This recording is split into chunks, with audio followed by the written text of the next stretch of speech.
Guys welcome back to Pakistani princess reaction channel. उम्मीद होगा सब ठीक ठाक खुश होंगे, बात होंगे, सेफ होंगे, खैरियत होंगे। हमारे चैनल पे चाहो लाइक एंड सब्सक्राइब बैठ जाओ ऊपर YouTube फैमिली का हिस्सा बन जाए। आज जो वीडियो लेकर आपको हिस्ट्री के ऊपर लेके आए, इंडिया पाकिस्तान की वॉर एक्सप्लेन करेंगे। 1971 में जो जंग हुई थी, बहुत इंटरेस्टिंग वीडियो है। अगर हमारे चैनल पे न्यू है, अगेन कह रहा हूं लाइक एंड सब्सक्राइब करो। नहीं कहते काउंट करते हैं 3 2 1 एंड स्टार्ट। 16 दिसंबर 1971 पाकिस्तान के करीब 90,000 सोल्जर्स इंडिया के सामने सरेंडर कर देते हैं। इस सरेंडर के साथ इंडिया पाकिस्तान वॉर अब खत्म हो चुकी थी। पाकिस्तान दो हिस्सों में टूट चुका था और जन्म हुआ था एक नए देश बांग्लादेश का। पर आखिर इस वॉर की शुरुआत हुई क्यों? कौन सी ऐसी मिलिट्री स्ट्रेटजीज थी जिसका यूज करके इंडिया ने ये वॉर जीती? क्या है 1971 वॉर की पूरी कहानी? आइए जानते हैं इस वीडियो में। पाकिस्तान का दो हिस्सों में टूटना शायद तभी लिखा जा चुका था जब पाकिस्तान बना था। 1947 में इंडिया के पार्टीशन के बाद पाकिस्तान दो जियोग्राफिकली सेपरेटेड हिस्सों में बना था, वेस्ट पाकिस्तान और ईस्ट पाकिस्तान, जो एक दूसरे से 2000 किलोमीटर दूर थे। ईस्ट पाकिस्तान की पॉपुलेशन एक्चुअली वेस्ट पाकिस्तान से ज्यादा थी, लेकिन पूरी पॉलिटिकल पावर वेस्ट पाकिस्तान में कॉन्सेंट्रेटेड थी। वेस्ट के लोग और पाकिस्तान की गवर्नमेंट शुरुआत से ही ईस्ट पाकिस्तान के लोगों के साथ डिस्क्रिमिनेशन करते थे। कम पॉपुलेशन होने के बावजूद बजट का अप टू 70% हिस्सा वेस्ट पाकिस्तान को मिलता था। ऑल्सो दोनों हिस्सों में मेजॉरिटी लोग तो मुस्लिम थे, लेकिन उनकी लैंग्वेज काफी डिफरेंट थी। जहां वेस्ट में ज्यादातर लोग उर्दू और पंजाबी बोलते थे, वहीं ईस्ट पाकिस्तान के ज्यादातर लोग बंगालीज थे और बंगाली लैंग्वेज ही बोलते थे। लेकिन 1948 में पाकिस्तान गवर्नमेंट ने इन बंगालीज पे उर्दू इम्पोज करने की कोशिश की। उन्होंने उर्दू को नेशनल लैंग्वेज डिक्लेयर कर दिया और बंगाली को ऑफिशियल डॉक्यूमेंट्स, स्टैम्प्स और करेंसी से हटाना चालू कर दिया। ईस्ट पाकिस्तान में इस लिंग्विस्टिक डिस्क्रिमिनेशन के अगेंस्ट वेस्ट के लिए विद्रोह की भावना जाग गई। लेकिन इन सब के बाद भी अगले 20 सालों तक पाकिस्तान की सिचुएशन काफी हद तक स्टेबल थी, पर यह सिचुएशन बहुत जल्द बदलने वाली थी। कट टू 1969 पाकिस्तान में एक मिलिट्री रूल चल रहा था। कंट्री के प्रेसिडेंट और मिलिट्री के हेड थे जनरल याह्या खान। याह्या खान ने अनाउंस किया कि वो जल्द ही पाकिस्तान में इलेक्शंस करवा के डेमोक्रेसी को वापस लाएंगे। Elections will take place. I have left this decision to the Chief Election Commissioner, who is a complete independent body. और इस बार जो नेशनल असेंबली बनेगी, बेसिकली उनकी जो पार्लियामेंट बनेगी, उसमें पहली बार ईस्ट पाकिस्तान को ज्यादा सीट्स रिप्रेजेंट करेंगी, क्योंकि ईस्ट की पॉपुलेशन भी ज्यादा है। दिसंबर 1970 में ये इलेक्शंस हुए और जब उसके रिजल्ट्स आए तो पूरा पाकिस्तान शॉक में था। ईस्ट पाकिस्तान की एक पॉलिटिकल पार्टी अवामी लीग ने ईस्ट की 169 में से 167 सीट्स जीत ली थी। 313 सीट्स की नेशनल असेंबली में अब उन्होंने मेजॉरिटी मार्क क्रॉस कर लिया था और अवामी लीग के leader Sheikh Mujibur Rahman prime minister बनने वाले थे। मतलब पूरे पाकिस्तान को रूल करने वाला प्राइम मिनिस्टर अब ईस्ट पाकिस्तान से आने वाला था। नेचुरली वेस्ट में बैठे नेताओं और मिलिट्री लीडर्स को ये बात बिल्कुल रास नहीं आई। जुल्फिकार अली भुट्टो, जो वेस्ट की सबसे बड़ी political party Pakistan people's party के लीडर थे, उन्होंने दूसरी पार्टीज के साथ मिलकर इस इलेक्शन के रिजल्ट्स को मानने से ही इनकार कर दिया। As a result national assembly convene नहीं हुई और अवामी लीग सरकार बना ही नहीं पाई। ये पूरा इंसिडेंट ईस्ट पाकिस्तानियों के साथ एक बहुत बड़ा मजाक था। वो सब बिट्रेड फील कर रहे थे, इसीलिए शेख मुजीबुर रहमान ने ईस्ट में नॉन कॉपरेशन मूवमेंट की शुरुआत कर दी। लार्ज स्केल प्रोटेस्ट और स्ट्राइक्स हुई, सिविलियंस और आर्मी में क्लैशेस चालू हो गए और जल्द ही एक मजबूत बंगाली नेशनलिस्ट मूवमेंट आकार लेने लगा। इस पूरे मूवमेंट की डिमांड थी एक अलग देश, बांग्लादेश। प्रेसिडेंट याह्या खान को समझ आ चुका था कि ईस्ट पाकिस्तान में उनकी पकड़ छूटते जा रही है, इसीलिए उन्होंने मार्च 1971 में इस मूवमेंट को रोकने के लिए एक स्पेशल मिलिट्री ऑपरेशन कंडक्ट करने का फैसला लिया। एक ऐसा ऑपरेशन जिसने ब्रूटैलिटी की सारी हदें पार कर दी, ऑपरेशन सर्चलाइट। 21 मार्च 1971 की रात को ये ऑपरेशन ऑफिशियली स्टार्ट हुआ।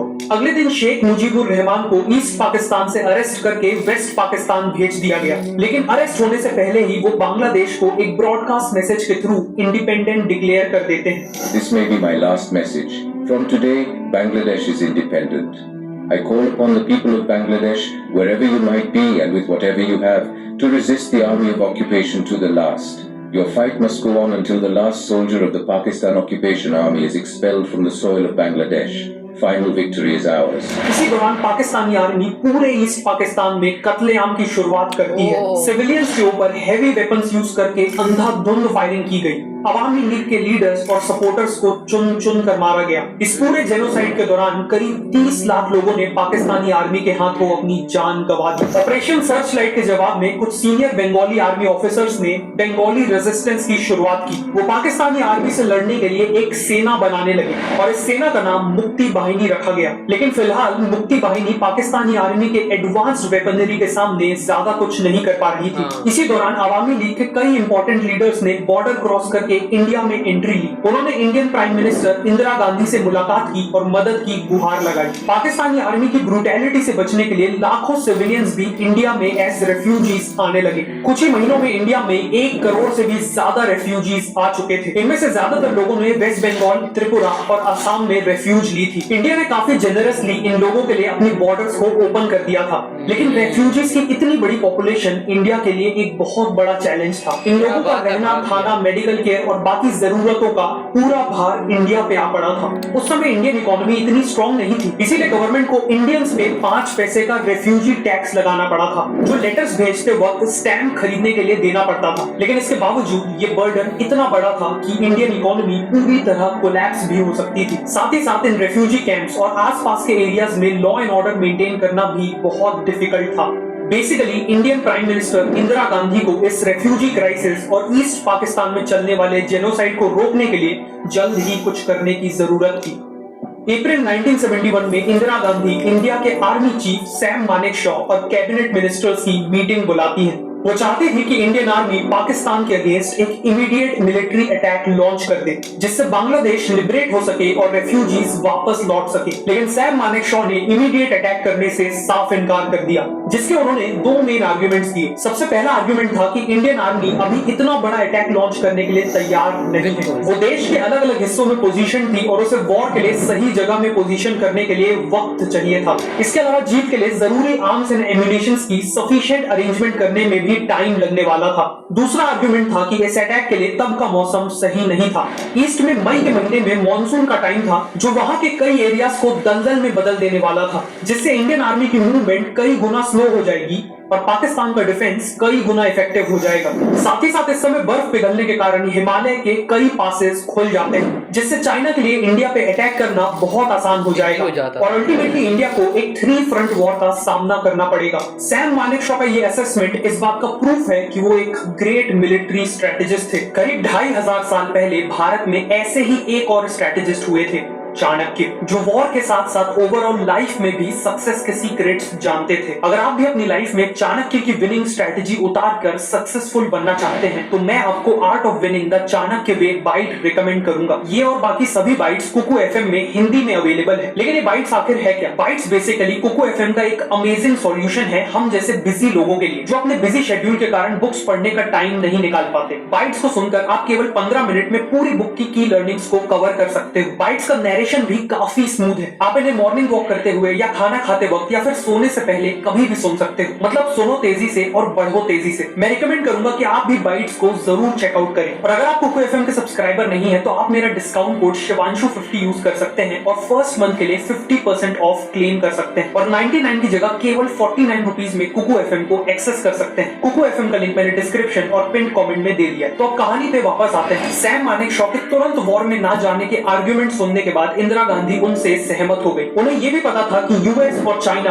दोनों पाकिस्तान के साथ हैं और इसीलिए वॉर में जाने से पहले उन्हें किसी भी एक बड़े देश का डिप्लोमेटिक सपोर्ट चाहिए होगा। मीटिंग में डिसाइड होता है कि वॉर में जाने का सबसे सही टाइम आज से 4 महीने बाद करीब लेट नवंबर में होगा। तब तक इंडियन मिलिट्री पूरी तैयारी कर लेगी और इंडियन गवर्नमेंट अपनी डिप्लोमेसी से वर्ल्ड ओपिनियन को पाकिस्तान के खिलाफ करने की कोशिश करेगी, ताकि हो सके तो पाकिस्तान पे इंटरनेशनल प्रेशर बिल्ड हो सके और बिना वॉर के ही बांग्लादेश को आजाद कराया जा सके। 15 मई 1971 को इंडियन आर्मी ने ऑपरेशन जैकपॉट लॉन्च किया, जिसमें उन्होंने खुद अटैक नहीं किया, लेकिन ईस्ट पाकिस्तान की मुक्ति बाहिनी को वेपन्स और ट्रेनिंग्स देने लगे, ताकि वो पाकिस्तानी आर्मी से एक इर्रेगुलर वॉर लड़ सके और उन्हें कमजोर कर सके। इसी दौरान इंडियन फॉरेन मिनिस्टर स्वर्ण सिंह और बाकी कैबिनेट मिनिस्टर्स एक डिप्लोमेटिक कैंपेन लॉन्च करते हैं, जिसमें वो पूरे वर्ल्ड की अलग अलग कंट्रीज में इंडियन डेलीगेशन लेके जाते हैं और वहां की गवर्नमेंट्स को पाकिस्तान पे प्रेशर बिल्ड करने को कहते हैं। यूनाइटेड नेशंस में भी पाकिस्तान के अगेंस्ट एक प्रपोजल रखा जाता है। सभी जगह रेफ्यूजी क्राइसिस के चलते इंडिया को सिंपैथी तो मिलती है, लेकिन कोई भी पाकिस्तान के अगेंस्ट सख्त कदम नहीं उठाता। इवन यूएसए, जो खुद को डेमोक्रेसी का रक्षक बताता है, वो पाकिस्तान को डेमोक्रेसी का मर्डर करने में सपोर्ट कर रहा था। पाकिस्तान यूएसए का क्लोज अलाई तो था ही,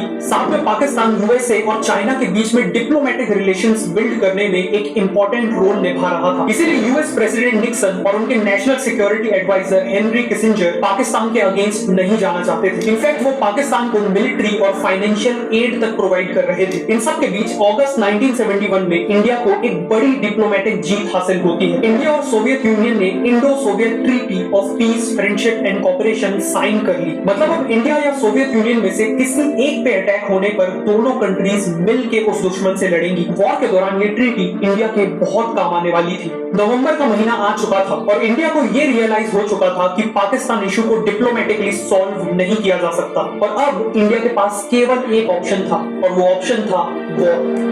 इंडिया को पता था कि वॉर स्टार्ट होते ही पाकिस्तान उन्हें वेस्टर्न फ्रंट से अटैक करेगा ताकि इंडिया को टू फ्रंट वॉर लड़नी पड़े। इसीलिए इंडियन मिलिट्री दोनों ही फ्रंट्स में लड़ाई के लिए तैयार थी। नवंबर के आखिरी हफ्ते में इंदिरा गांधी ने मिलिट्री को अटैक के फाइनल ऑर्डर्स दिए। करीब एक हफ्ते बाद 4 दिसंबर के दिन इंडिया पाकिस्तान पे एक full scale military attack launch करने वाला था। इंडिया की तैयारी देख के पाकिस्तानी प्रेसिडेंट याह्या खान को समझ आ चुका था कि इंडिया किसी भी वक्त ईस्ट पाकिस्तान में अटैक कर सकता है। वो इंडिया को किसी भी हाल में ईस्ट से डिस्ट्रैक्ट करना चाहते थे। इसीलिए उन्होंने पैनिक होकर 3 दिसंबर के दिन ऑपरेशन चंगेज खान लॉन्च कर दिया, जिसमें उन्होंने खुद ही इंडिया पे वेस्ट से अटैक कर दिया। शाम के 5:45 बजे पाकिस्तान के फाइटर जेट्स इंडिया के कई एयरफील्ड्स के ऊपर आ गए। पठानकोट, अमृतसर और आगरा जैसे कई एयर बेसिस पे हेवी बॉम्बिंग हुई। एयरफोर्स में एक सॉर्टी का मतलब होता है टेक ऑफ से लैंडिंग तक एक अटैकिंग ट्रिप। उस दिन पाकिस्तानी एयरफोर्स ने टोटल 50 सॉर्टीज कंडक्ट करी थी, तो करीब 180 बॉम्ब्स गिराए थे। लेकिन इस पूरे अटैक में केवल इंडिया के रनवेज को डैमेज पहुंचा, जिसे इंडियंस ने कुछ ही घंटों में रिपेयर कर लिया। इंदिरा गांधी और बाकी अथॉरिटीज को जब इन अटैक्स के बारे में पता चला तो उन्होंने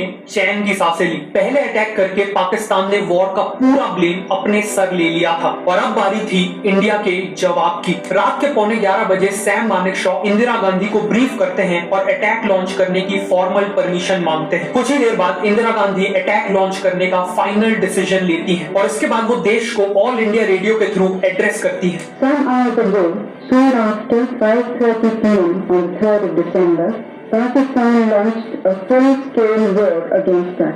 Today, the war in Bangladesh has become a war on India. इसी के साथ India officially Bangladesh liberation war का हिस्सा बन जाता है। अगले दिन यानी 4 दिसंबर की सुबह इंडियन एयरफोर्स ने पाकिस्तान पे 2 गुना ज्यादा एग्रेसिव अटैक लॉन्च किया। इस अटैक में टोटल 120 सॉर्टीज पूरी की गई, जिसमें पाकिस्तान के एयर बेसेस और उनके एयरक्राफ्ट्स को मेजर डैमेज पहुंचा। दूसरी तरफ इंडियन नेवी की ईस्टर्न फ्लीट ईस्ट पाकिस्तान के 2 पोर्ट्स चित्तगोंग और कॉक्सेस बाजार पे हमला करने के लिए आगे बढ़ी। इंडिया के एयरक्राफ्ट कैरियर INS विक्रांत से 12 एयरक्राफ्ट ने टेक ऑफ किया। एयर टू ग्राउंड रॉकेट्स का यूज करके दोनों पोर्ट्स पे स्ट्राइक्स कंडक्ट की गई और उन्हें बुरी तरह से डैमेज कर दिया गया। उसी रात इंडियन नेवी वेस्टर्न फ्रंट पे ऑपरेशन ट्राइडेंट लॉन्च करती है, जिसका ऑब्जेक्टिव था कराची पोर्ट पे हमला करना। उस समय इंडिया के पास ऐसी एक भी वॉरशिप नहीं थी जो रात में मिसाइल से हमला कर सके, लेकिन इंडिया ने रिसेंटली सोवियत यूनियन से ओसा क्लास मिसाइल बोट्स खरीदी थी, जो साइज में तो काफी छोटी थी लेकिन P-15 टर्मिट जैसी खतरनाक मिसाइल से हमला कर सकती थी। पर एक प्रॉब्लम थी, ये मिसाइल बोट्स केवल शॉर्ट डिस्टेंस ही ट्रैवल कर सकती थी, मतलब ये अपने आप कराची पोर्ट तक नहीं पहुंच सकती थी। इसीलिए नेवी ने इसके लिए एक इनोवेटिव सॉल्यूशन निकाला। उन्होंने अपनी बड़ी बैटलशिप INS कीर्तन से इन मिसाइल बोट्स को बांध लिया और कराची पोर्ट के नजदीक पहुंचने तक उन्हें टो किया। मिसाइल बोट्स को तभी स्टार्ट किया गया जब वो कराची पोर्ट के काफी नजदीक पहुंच गई। करीब रात के 10:30 बजे इन मिसाइल बोट्स ने एक भयानक अटैक लॉन्च किया। पोर्ट में डॉक्ड पाकिस्तान की बैटलशिप्स PNS खैबर और PNS मुहाफिज पूरी तरह से डिस्ट्रॉय हो गई और डूब गई और उनकी वीनस चैलेंजर को भी बुरी तरह से डैमेज कर दिया गया। साथ में इंडियन नेवी ने वहां रखे ऑयल टैंकर्स को भी सक्सेसफुली हिट किया, जिस कारण पूरे कराची पोर्ट में एक भयानक आग लग गई जो कई दिन तक जलती रही। इंडिया के इन सभी जवाबी हमलों को देखकर पाकिस्तान काफी शॉक्ड था, लेकिन ये तो केवल शुरुआत थी। राजस्थान के डेजर्ट रीजन में एक टाउन है लोंगेवाला। वॉर के दौरान लोंगेवाला पोस्ट में इंडियन आर्मी की पंजाब रेजिमेंट की केवल एक कंपनी तैनात थी, जिसमें केवल 120 सोल्जर्स थे। इनके कमांडर थे major KS Chandpuri. Pakistani army ने रात में मौका देख के अपने 2 से 3 हजार सोल्जर्स के साथ यहाँ हमला कर दिया। 20 गुना ज्यादा सोल्जर्स के साथ साथ उनके पास हैवी आर्टिलरी गन्स और करीब 45 टैंक्स भी थे। इस अटैक को काउंटर करने के लिए इंडियन आर्मी को इंडियन एयरफोर्स की मदद चाहिए थी। जैसलमेर एयरबेस पे 4 हंटर एयरक्राफ्ट मौजूद थे, लेकिन वो रात में ऑपरेट करने के केपेबल नहीं थे। अब पाकिस्तान आर्मी के टैंक्स केवल 300 मीटर दूर थे और मेजर चांदपुरी को उन्हें किसी भी कीमत पे रात भर आगे बढ़ने से रोकना था। उन्होंने अपने मशीन गनर्स को ऑर्डर दिया कि वो लगातार हाई वॉल्यूम में फायर करें। ये फायरिंग काफी लो कैलिबर की थी, इसीलिए टैंक्स को कोई नुकसान तो नहीं हुआ, लेकिन इतनी हैवी फायरिंग देखकर पाकिस्तानियों को लगा कि लोंगेवाला पोस्ट को हजारों इंडियन सोल्जर्स गार्ड कर रहे हैं। इसके अलावा पाकिस्तानियों को वहां बार्ब्ड वायर्स पड़े हुए मिले, जो इंडियंस ने अपने पोस्ट के अराउंड पोस्ट को मार्क करने के लिए लगा रखे थे। लेकिन पाकिस्तानियों को लगा कि इंडियंस ने बार्ब्ड वायर्स को माइनफील्ड एरिया को मार्क करने के लिए लगाया है। बेसिकली उन्हें लगा कि आगे माइंस लगी हुई हैं जो उनके टैंक्स को डिस्ट्रॉय कर देंगी। पाकिस्तानियों ने डिसीजन लिया कि इतने सारे इंडियन सोल्जर्स से भिड़ना और माइंस को क्लियर करना रात में सही नहीं होगा, इसीलिए उन्होंने अपने अटैक को सुबह होने तक टाल दिया। सुबह होते ही जैसलमेर से एयरफोर्स ने हंटर एयरक्राफ्ट्स का एयर सपोर्ट भेज दिया। इन एयरक्राफ्ट्स ने कई सॉर्टीज लगाई और पाकिस्तानी टैंक्स पे हैवी बॉम्बिंग करी। दर्जनों पाकिस्तानी टैंक्स पूरी तरह से डिस्ट्रॉय हो गए। 6 दिसंबर की रात तक पाकिस्तानी ट्रूप्स को हैवी लॉसेस हो चुके थे और उनकी मदद के लिए भी पाकिस्तानी एयरफोर्स से कोई नहीं आया। अल्टीमेटली एक करारी हार के बाद उन्हें रिट्रीट करना पड़ा। 7 दिसंबर तक इंडियन आर्मी ने ईस्ट में भी मेजर प्रोग्रेस अचीव कर ली थी। ईस्ट पाकिस्तान का पहला मेजर टाउन जैसोर लिबरेट हो चुका था। ये एक बड़ी जीत थी क्योंकि यहाँ पे एक पाकिस्तानी एयर बेस मौजूद था, जिसे अब इंडियन एयरफोर्स अपने फर्दर अटैक्स के लिए यूज करने वाली थी। बांग्लादेश को पूरी तरह से लिबरेट करने के लिए इंडियन आर्मी को ढाका को कैप्चर करना जरूरी था, क्योंकि ढाका ही ईस्ट पाकिस्तान का कैपिटल था, लेकिन वहां तक पहुंचना आसान नहीं होने वाला था। नॉर्थ ईस्ट सेक्टर से आगे बढ़ने वाली इंडियन आर्मी की ट्रूप्स ने 10 दिसंबर तक सिलहेट टाउन का एरिया कैप्चर कर लिया था और अब उन्हें मेघना रिवर पार करके ढाका की ओर आगे बढ़ना था। लेकिन इनके बीच एक बहुत बड़ा रोड ब्लॉक था, आशुगंज। पाकिस्तान ने आशुगंज में बहुत बड़ी सेना लगा रखी थी ताकि इंडिया मेघना को क्रॉस ना कर पाए। इंडिया को इन्हें हराने में कई दिन लगने वाले थे और साथ में लॉस ऑफ लाइफ तो होगा ही। इसीलिए वहां मौजूद लेफ्टिनेंट जनरल सगत सिंह ने एक ऐसा फैसला लिया जिससे इंडिया बिना लड़े ही आशुगंज